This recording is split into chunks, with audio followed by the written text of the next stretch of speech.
Ils étaient pourchassés par les chiens, chassés par les chasseurs et parfois achevés à coups de pierre.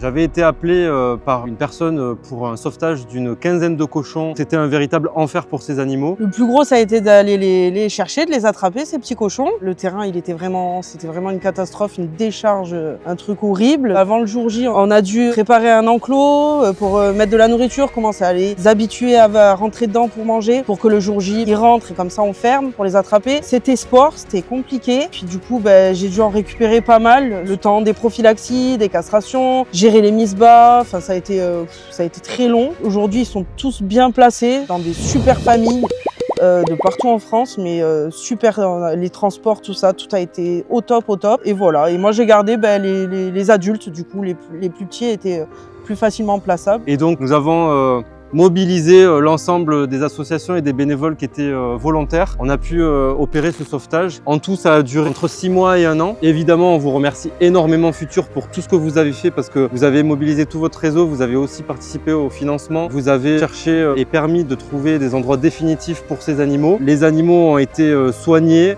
ça a coûté très cher de tout financer, donc beaucoup d'associations ont contribué, je tiens vraiment à les remercier. Donc en premier lieu, Marie, avec l'association La Ferme Refuge de Grazilla. Donc Marie s'est dévouée corps et âme, on peut le dire, prendre soin d'eux, les nourrir. L'école du chat s'est beaucoup mobilisée pour le soin aux animaux. Le vétérinaire de l'association a soigné les animaux. Également un grand merci à la SNDA qui a permis de financer une grande partie des transports puisqu'il fallait amener les animaux dans les 4 coins de la France. Un grand merci aussi aux associations Le Crac et Alliance Éthique qui ont contribué à la manutention et au financement et à la SPA de Montpellier dont certains bénévoles sont venus pour la manutention. Voilà, ça montre qu'en étant unis, on peut faire des sauvetages significatifs. C'était des animaux, des cochons qui étaient livrés dans un véritable enfer, dans un véritable film d'horreur. Et grâce à toute cette mobilisation, ils ont été sauvés. Je suis ravi également d'avoir pu apporter ma petite pierre à l'édifice. Si tu veux aider ou devenir bénévole au sein du Sanctuaire du Futur, tu peux nous rejoindre, le lien est dans notre bio.